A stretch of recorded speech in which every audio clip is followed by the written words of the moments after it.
What's up guys, how's it going? It's that boy Reggie here and welcome to another video. Today we have Geography Now, Latvia. Now I don't really know much about Latvia, which is why I'm here. I want to learn a lot more. I think the only thing I've heard about Latvia is what, the basketball? There's a basketball league there, I think? Or could that be Lithuania? I don't know, I'm not really sure. I'm actually not really sure where it's at in the map of Europe, so yeah, there's a lot of stuff I need to learn. So here we are, let's get right into the video. Let's go. If you don't know anything about the Baltics, it basically goes like this. Estonia is a depressed yet attractive nerd girl who lives right next to... Come play with us, Estonia. Welcome to the first sister of the creepy What? Baltic twins. What? It's time to learn geography. No! Hey everyone, I'm your host Barbs. Look, I'm sorry I called it the creepy Baltic twins, but it's kind of true. Latvia is one of those countries that I didn't just say kind it, of he said naturally exudes this ambiance of charming, mystical, Ooh. dark undertones surrounded by subtle flares of despair. And they're cool. That's actually pretty cool, man. I feel like, I don't know, that's really underrated. I mean, unless the as long as the quality of living is good, then it's all good, right? It's all good. That's my favorite type of ambiance. Is that even the right word? I don't know, but just gloomy, foresty, rainy type of weather or scenery. That's my favorite, hands down. So it seems like I would love this country just from the way it looks. With it. And here's the thing, Latvia is the good twin. No, but seriously, jokes aside, Latvia does come with an incredibly vibrant culture rooted in unique traditions found almost nowhere else on Earth. Let's find That's out where it cool. all goes down in...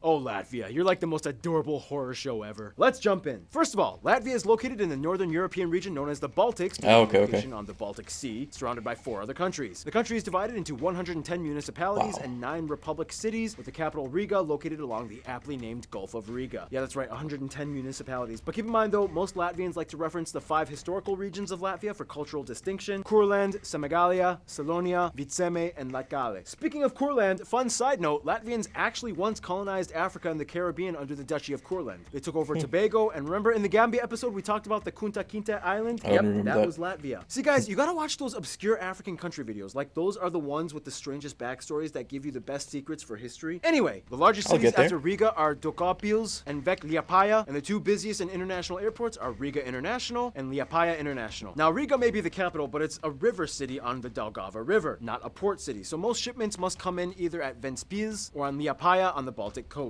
The funny thing is, even though Latvia has a decent sized coast, it owns virtually none of the islands that come with it. Even this little guy, Ruhnu, which belongs to Estonia, even though it's closer to Latvia's mainland.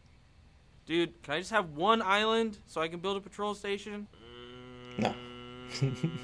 No. Oh, and if you look closely at the border with Estonia, they have Valga, which is a town split in half by the 2 nations. Now, if there's one thing about Latvia that makes it stick out, it would have to be the architecture. Riga is famously known for its Nouveau-style buildings, which won the title of that's cool. European Capital of Culture back in 2014. The city has over 4,000 historic wooden buildings, more than any other European city. And of course, if you Google Latvia, it's hard not to come across the most iconic building, the House of Blackheads, originally built in the 1400s. It was bombed in World War II and rebuilt. It's beautiful, but the country does Never come heard with of an it. austere backdrop. Back in Soviet times, things got pretty morbid, and you still see the residue to this very day. You can see ghost towns that were once used to house Yikes. Soviet officials and their families, like Skrudna 1, an abandoned Skrudna. radar station village complete with decaying apartments, schools, and gymnasiums, all adorned with Lenin and Soviet imagery left.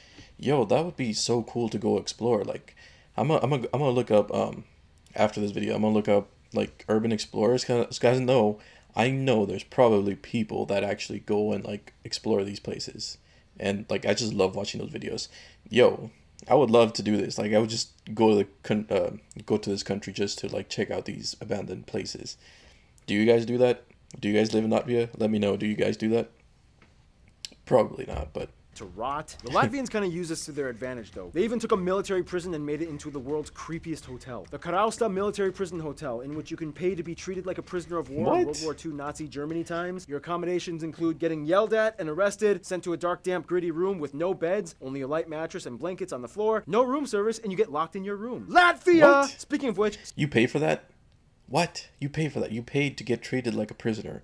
Wow, what a place. But hey, I mean, Some other places of interest might I include respect the Riga's hustle. Old City, the Basilica of Aglona, Turaida and Koknese Castle ruins, the Monument of Freedom, Rundal Palace, sometimes Oh, that called looks the cool. Versailles of the North, the Art Nouveau District and the Art Nouveau Museum in Riga, the Mark Rothko Museum, pretty much the entire city of Cesis, Ziemelu Northern Forts, and the Daugavpils Fortress. Alright, that covers that. Now we get into Latvia's land makeup, and to add to the somber undertones, it's gonna get a bit swampy. Swampy.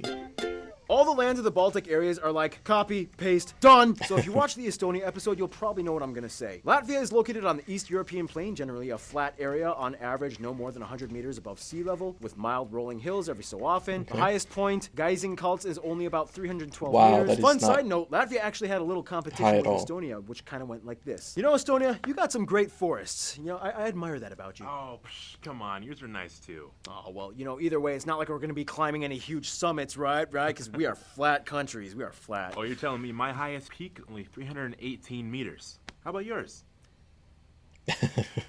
Give me a sec.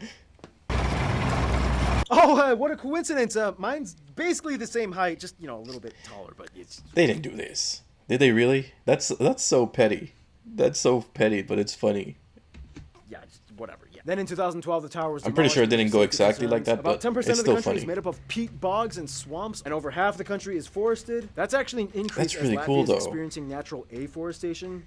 That's the opposite of deforestation. So they Just so you know, it's... Yeah, we get it. Just keep going, Paul. The country has over 12,500 rivers. The longest one, as mentioned before, is the Daugava. And Latvia has the widest waterfall in Europe, the Ventas Rumba, about 250 Looks meters really short, wide. though. And the That's largest cute. lake in the country being the Lubans. Otherwise, economically, Latvia has seen an overall huge GDP resurgence since the independence from the Soviet Union. Basically, they had to switch everything from state-owned to privatization. And when that happens, people usually get very creative. I mean, why do you think they built that prison hotel? Their economy is mostly That's run cool, off though. of industrial goods like textiles, wood products, pharmaceuticals, and processed foods. Agriculture-wise, Latvians love two things: meat and dairy. Almost every meal will have these two things. If you don't know anything about Baltic cuisine, basically it's hearty, heavy meals with rye bread, lots of butter and fat with little or no spices, except for maybe... That looked like an English breakfast. Hold on, let me see. Yeah, you have like the sausage, even though I think in Britain it's like blood sausage, right? The beans, potatoes.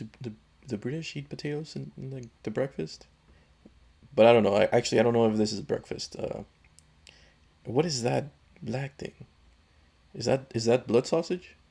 I don't know. You guys let me know. What is in that dish?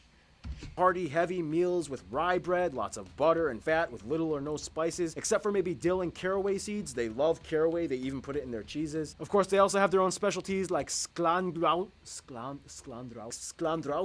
those bacon and onion bun Sweet potato and things, carrot. and the national liquor Riga Black Balsam, which has like 24 different ingredients, and it supposedly cures illness, as attested to Catherine the Great when she visited and drank some. On the national animals are the white wagtail bird and the two-spotted ladybug. However, Latvia is also famous for the blue cows of Kurtzeme. Okay, is that Blue it? cows. Tallest peak, longest river, largest lake, economy, food, national animals. I put a skit in it, yada yada. Okay, yeah, I think we got it. Okay, moving on. Now, it's often said that if you want to learn how Europeans were speaking in the Stone Age, learn Latvian or Lithuanian. First of all, Latvia has about 2 million people and has the second lowest ratio of men to women in the world at 0.85 men per 1 woman. Remember, Estonia was the highest. The country is made up of 63% of people that identify as ethnically Latvian, about a quarter are Russian, and the rest are made up of other groups, mostly Belarusians, Ukrainians, Poles, and Lithuanians. They use the euro as their currency, they use the Okay. Type-C plug outlet, and they drive on the right side of the road. About the sex ratio thing, just like the other Baltic states, Latvia experienced a huge population loss during World War II. In fact, almost 13% of the Understandably. entire country was killed, one of the highest percentages in Europe. And of course, the vast majority of these people were men. And just like all the other Baltic states, a lot of these women grew up to be supermodels or insanely tall, like 7'1", 2.15 meter tall Ulyana Semyonova, who helped Latvia See? get all these Basketball. gold medals back in the Soviet times in basketball. And she was the first Exactly. non-US woman enshrined in the basketball You see, I wasn't wrong. You see, I knew a thing or two about Latvia, the basketball. Psh. Hall of Fame. Yeah, that is a tall woman. Today, Latvian and Lithuanian are the only two Baltic languages left in existence. The last relative, Old Prussian, went extinct in the 19th century. Basically, these two languages are related and even have some similar words, like labs vakaras versus labas vakaras, skola versus skolos, and they both use sveki. Basically, Sveki. Latvians have told me that to Sveki. them, Lithuanian sounds like an older, more ancient version of Latvian, and if they listen really hard, they might be able to pick up a few words and phrases, but overall, it's still kind of difficult to understand. And keep in mind, most Latvians learn at at least a little bit of Russian, since a quarter of their population is Russian. However, English is Makes more sense. favored for business and global outreach. Now here's where things Makes get a little sense. unique. The Baltics were one of the last places to convert to Christianity in Europe. Faith-wise, about a third identify, at least nominally, with the Lutheran Church, a quarter with Catholic, and about 20% Orthodox. However, many of the people are not very religious. However, what's interesting is that the ancient pagan traditions are heavily synchronized and still celebrated today. Basically, there are about 10 main Baltic tribes that eventually merged into what became Lithuania and Latvia, whereas the Finno-Ugric tribe, the Livonians, became Estonia, all of which started out as pagan. Baltic paganism incorporated a Rolodex of gods, goddesses, and spirits that took over various elements and concepts of daily life. You had the fate goddess Laima, the fertility and harvest god Yumis, Zemis Mate, the mother of earth, and so on. To this day, dressing up in But I mean, that makes sense though, because right, like when Christians were trying to like indoctrinate other people, other cultures and stuff like that, I feel like I think it was them, right? And by them I mean like the pagans.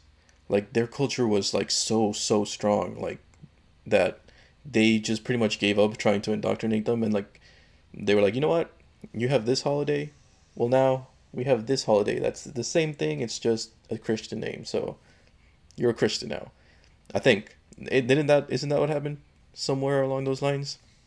So it makes sense that like their the pagan culture is still, you know, strong and seen today, even though they're technically other religion, not pagan.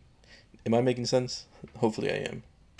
Traditional pagan-influenced masks and costumes during festivals is widely practiced, especially during solstice festivals. They take solstice very seriously. They even have like an ancient traditional pagan calendar with symbols and everything like that. One of my Latvian subscribers sent this to me for Flag Friday. Thank you. And speaking of festivals, just like Estonia and Lithuania, every 5 years they hold a song and dance festival where the entire country pretty much gets involved. Oh shoot, history. Yeah, okay. So before I get into this, if you really want a cool visual, just check out this cool stop motion video by YouTube channel Ansis99. So many of you guys have sent it to me. You don't even have to speak Latvian to understand it. It's really cool. Check it out. But in the best way I can personally put it, paganism and tribal kingdoms, Northern Crusades, the state of Livonia, Germans, Danes, Poles, Lithuanians, Swedish all take turns at invading. Finally, Russians come in. World War I, War for Independence. They get their first republic for a few decades. Then Russia comes in and is like, JK, I'm back. They become a Soviet republic state. Tons of people die. 1941, Nazi occupation. Tons of people die again. Soviets come in and reclaim Latvia. Yada, yada, yada. All the Soviet years. Russians move in. 1991, independence through the singing revolution that they did with all the other Baltic states. 2000s, they went through an economic boom. 2008 recession. And today they're recovering and doing fine, mostly. Some notable people from Latvia or of Latvian descent might include Jānis Kakste, Andrejs Pumpurs, Kristianis Barons, Rainis and his wife Aspazija, Arvins Blumentals, aka the Crocodile Dundee, Mark Rothko, Jacob W. Davis, he invented jeans, Kristaps Porzingis, the music group The Hobos, Frederick Wilhelm Oswald, Alexander Slaime, Anatoly Solovyev, Ginta Lapina, Bill Rabane, and the music group Carnival Youth. Whew. So as you can see, Latvia is an interesting tradition-holding, somewhat dark past-oriented nation that moves with haste. Let's see who's tagging along with the ride with them now, shall we?